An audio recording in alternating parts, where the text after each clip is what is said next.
this might look familiar because I just ended last week's vlog and I just wanted to pop in here and talk about this week's vlog. So it is Saturday, December 14th, and we're trying to get back on track doing these, get on track for the last bit of the month. So let me know what you're currently reading and I will come back and give you a currently reading very soon.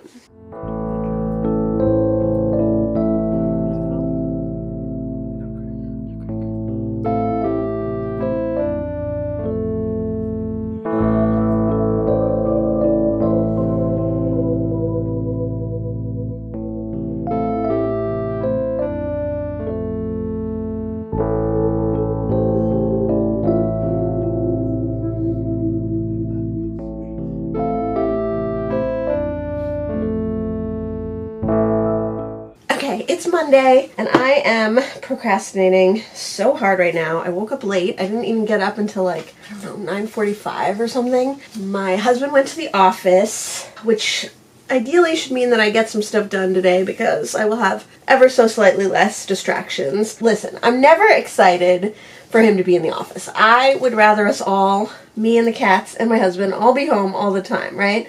But the working from home thing has been a struggle.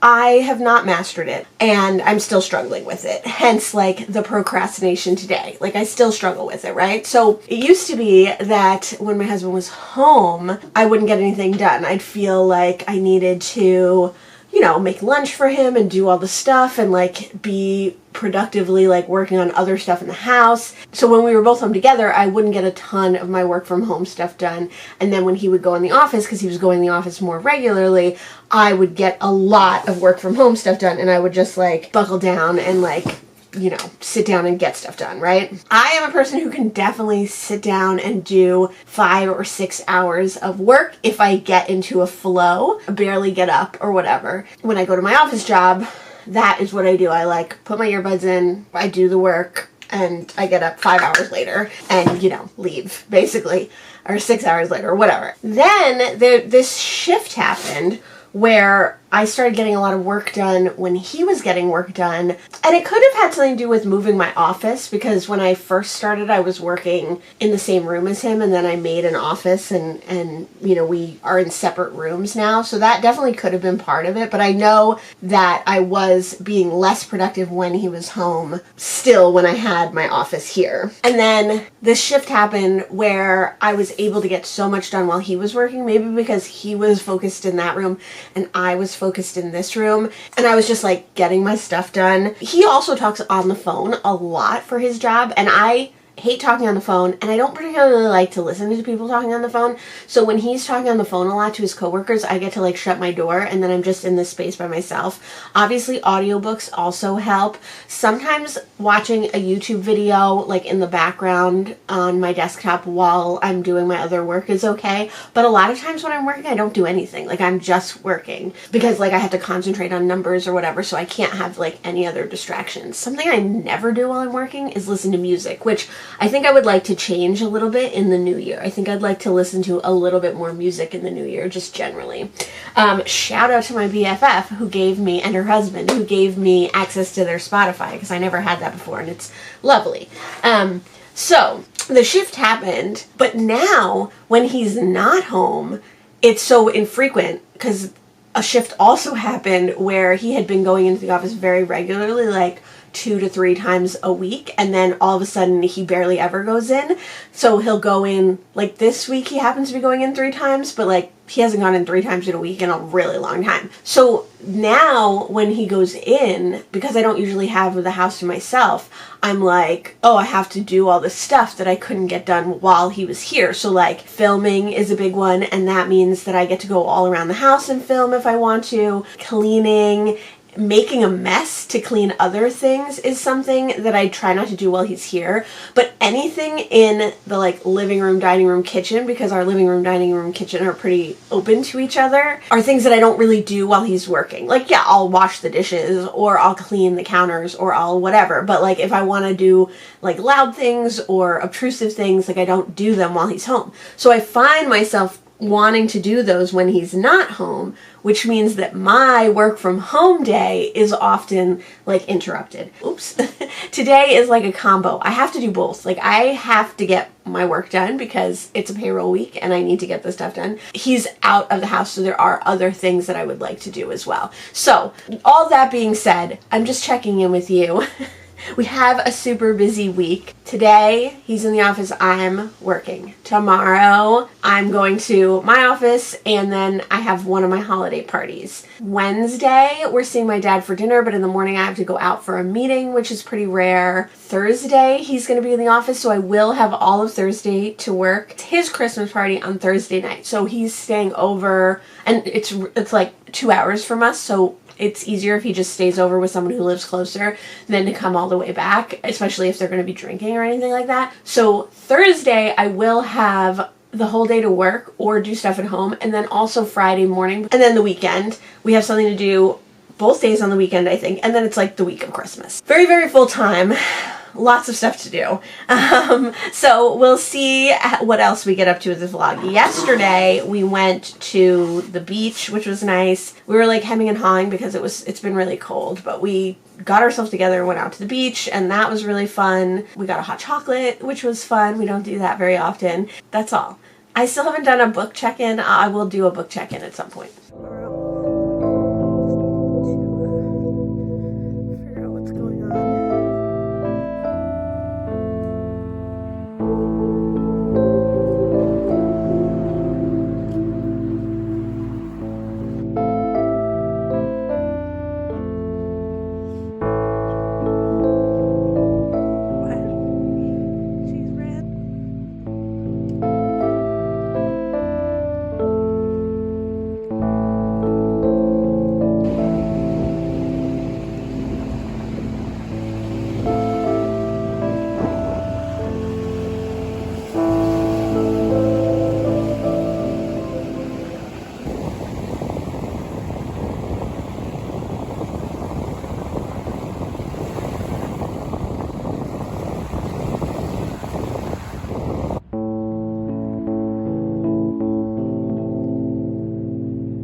I wanted to give you a reading update. Today, my husband went to the office, and then he's going to his Christmas party, and then he's staying over with friends. So I have the house to myself. I rotted all day. So if I look a mess or like I barely got out of bed, that's what I did. It is 3:20, and I'm just kind of getting myself together, and I'm gonna do some work now, some actual work. But before I do work, I wanted to talk to you and talk to the vlog. As Jessie the Reader would say, reading update time. I am still reading A Coney Island of the Mind by Lawrence Ferlin-Getty. This is the poetry book I'm reading. I have read, and I have mentioned in these vlogs, the complete collected poems of Maya Angelou, but I've pretty much stopped reading this, so I'm just gonna put it on the side and I'll pick that one back up when I feel like it. But I am actively reading this book of poetry. I also started my TBR Spin book, although I haven't talked to my TBR Spin vlog about it yet. So I am on the 4th story of Night of the Living Res by Morgan Talty. I am not working through these very fast because of the other things that I've been reading. I'm excited to read more of it and find out more about what it's like. It reminds me right now of Lot by Brian Washington, of If I Survive You by Jonathan Scoffreys, and of some other short story collections that I've read this year, in that they have short stories that have the same characters in them throughout the collection. One thing that I am noticing is that, much like the Office of Historical Corrections, I had a misconception about this book. I thought this book was a horror stories because it's called Night of the Living Res, like Night of the Living Dead, but on the reservation, right? So you would think that these would be horror stories. And so far they are not horror stories. They have been like very slightly creepy in some ways, but they're not horror. It's not a horror book. So I think what I need to do is take a break from this and then come back with my mindset changed. Okay, cats are fighting, but we're back. I'm also cooking apples, like stewing down apples with spices and sugar for a baked oatmeal that I want to make tonight or tomorrow. Okay, also I am reading We Took to the Woods by Louise Dickinson Rich. I just started in again reading it this morning. I only got about 10 pages from where I was, but I'm excited to be reading that again. And I am also reading The Christmas Card Crimes and Other Stories. This is another collection of short stories, and I've just been reading one short story a day or a couple a day, depending on how I feel as I go along. And then I just finished an audiobook, which I'm going to talk about in one second. But the next audiobook that came in from Libby is The Golden Spoon by Jessa Maxwell. So this is a cozy mystery, and since it's still Christy's Missing Readathon, technically it's not Christy's Missing Readathon anymore, but I extend Christy's Missing Readathon for the entire month of December, and it is still Cloak and Dagger Christmas, except it's not technically Cloak and Dagger Christmas because no one's doing Cloak and Dagger Christmas this year, but I'm doing Cloak and Dagger Christmas this year. I always do Cloak and Dagger Christmas. So this is a cozy mystery which has been described as Agatha Christie meets the Great British Bake Off, whatever. I've heard only bad things about this book, actually. I've heard only bad reviews of it, but I wanted to try it. I got this copy at a little free library, and the audiobook came in, so I'm going to start reading the audiobook.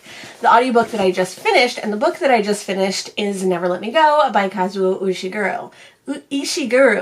Kazuo Ishiguro. I always say Ishiguro, but it's Ishiguro. Anyway, so I just finished this, and that made me think that I wanted to update you on my Read What You Own challenge, which I know I've been threatening for a little while now.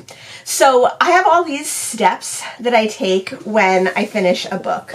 I write it down in my bullet journal, and I write it down just like on the day that I finished it in like my monthly spread. I write it down in my book log, which I fill out as I start reading, and it just has like the dates that I started it, the month that I read it, how many pages it was if I read it on audio, the gender of the author if I know it, the origin of the author or the origin of the story, if there's queer rep in it, etc., and then some room for notes. So I write this out when I'm starting a book, and then when I finish a book, I just mark it off as finished. And then I also write down the title of the books that I've finished in this notebook, which has all the books that I've read that I haven't done written reviews for, because I was doing written reviews for every book that I read when I first started BookTube on my blog, which I do have a blog. It's not updated very often. Well, it's never updated now, but it was being updated regularly with book reviews, and I still have an idea that one day I will go back. I will write written book reviews for all the books that I've read, and I will post them on my blog. And I will post them on my blog, and I will also post them to Goodreads or Storygraph, and, then you can always go as a watcher of my BookTube channel. If you couldn't find my review of a book, you could go read a more in-depth review of a book. So I also write the title down here, notations of different things in this book, right?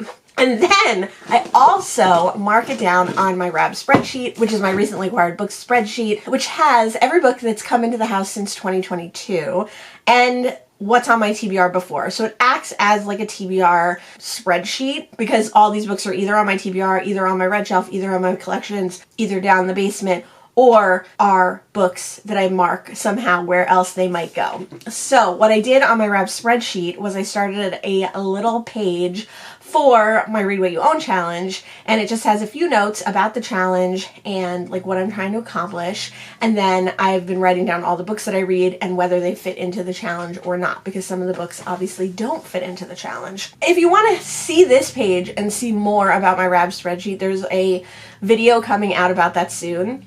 I haven't done a video about my RAB spreadsheet since 2023, I believe. So this is going to be kind of a big update on it, how I use it, and what I think of it, basically. But getting back to the Read What You Own challenge, I also have a video on my Read What You Own challenge. But the short version of that video is that I started on November 10th. I wanted to read 25 books that I already owned, that were already on my TBR, before I acquired any new books. And my goal was to do that by the end of the year. 25 books by the end of the year. If I brought in a book, I would either count it against my Read What You Own challenge. So if a book came in, I could count it against one of the books that I've already read, or I could unhaul a book. If I hauled a book, I could unhaul a book. And I have brought some books in, which you've seen throughout these videos, and I have unhauled books for those books that came in. So books that were on my TBR got unhauled for the books that came in. But obviously there are books that I've read that I don't own that were either from the library or borrowed from someone or were audiobooks, etc., that I don't own. So those are on the list that I have, but obviously they don't count for my Read What You Own. Currently right now I am at 17 books read for my Read What You Own challenge, which means that I only have, what does that mean? 8 books left, right? 25 minus 17. Yes, 8 books left. So I only have 8 books left. So it is the middle of December. It is, well, it's towards the end of December. It is December 19th, and I don't know if I will get to the rest of these 8 books before the end of the month, but I can always extend it. And another thing that I might do, depending on how I feel, is I might extend the Read What You Own challenge until February and just try to read as many books off of my owned TBR before I bring in any new books, but we'll see. Or maybe I'll pause and then do another round. I don't know. Let's see how long it takes me to complete this. So the books that I have read that don't count, I read The Reunion Dinner by Jessie Q. Sutanto, which was a very short story that I get with one of my subscriptions. I read Authority by Jeff Vandermeer, which was a reread.